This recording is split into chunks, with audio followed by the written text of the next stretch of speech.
of injuries and the injury concern after such a long layoff?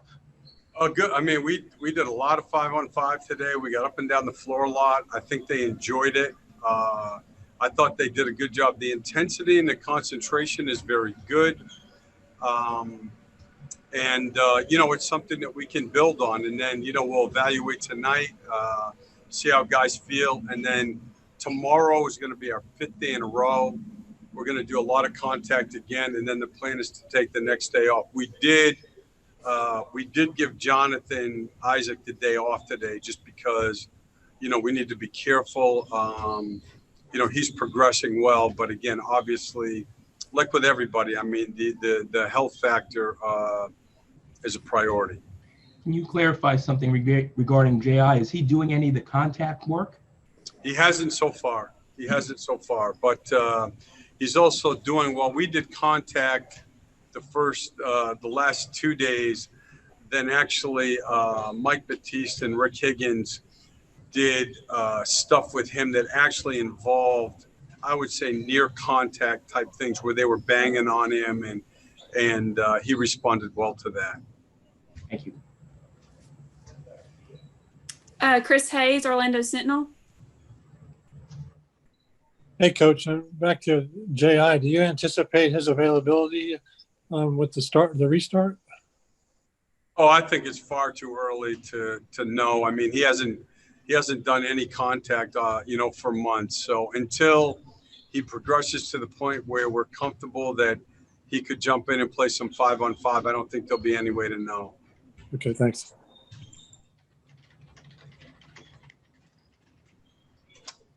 Jamie Say, WKMG. Hey, Coach. Just wondering, have you heard what your communication's like with Markel, and do you have a timetable when he might be able to join you guys yet? Not definitely, but I think it'll be soon. As a reminder, everyone, please keep your lines on mute. Let's go back to Josh Robbins. Steve, during the hiatus, one of the things Mo mentioned in a meeting with season ticket holders was that he had gained 28 pounds during the hiatus. Does he look larger to you? And if so, and if he's kept that weight on, how is he carrying it? How does it impact the way he gets up and down the floor and bang and hits? You'll see when you see him. He's noticeably bigger, and I think that again, it's just hard to tell, Joe. We're just starting, and everything is over time, and so we'll see. We'll see as we keep going forward. Any other questions for Coach? Chris Hayes. Coach, I'm sure you saw the reaction by ESPN to Woj. Do you have any thoughts on that? No, you know what? I just actually heard about it on the bus over, so I hadn't even had time to really totally understand what happened. So I haven't, we're locked in here, Chris, to be honest, just like we are during the season. I'm watching film, getting our team ready, and like I said, I just heard about it on the way over in the bus. I got you. Thanks. Dan Savage, OrlandoMagic.com.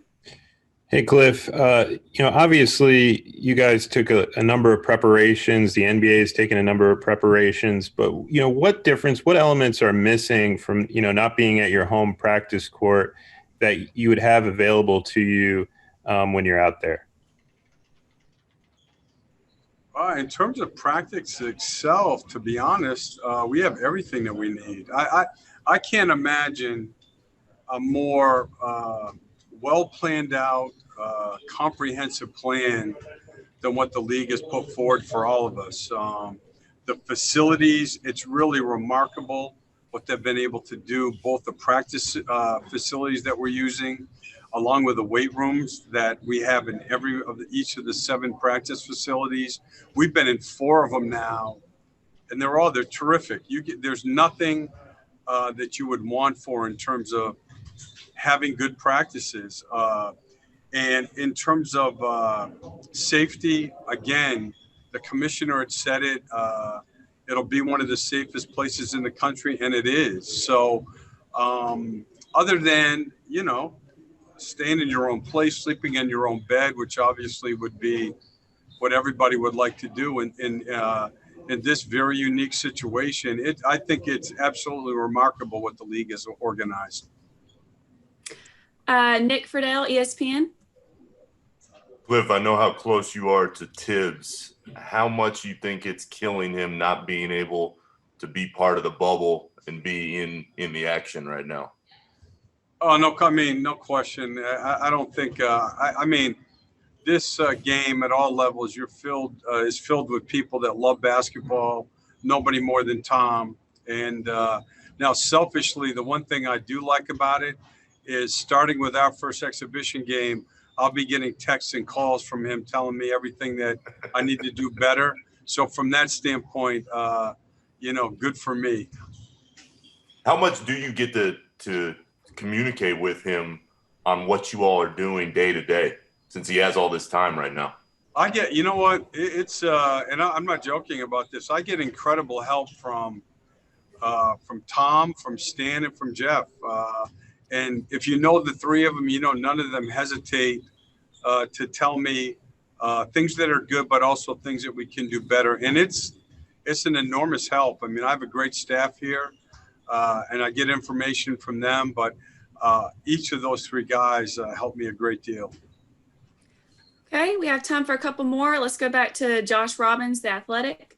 Yeah, Steve, a somewhat offbeat question.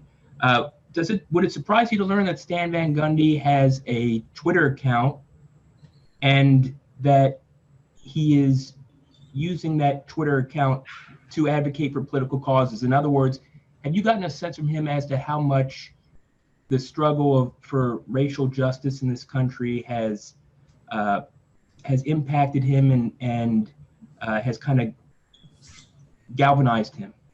Not at all. I mean, look, Stan has been an advocate for racial justice ever since I knew him.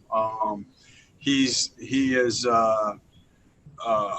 always very on top of what's going on in our country and our world.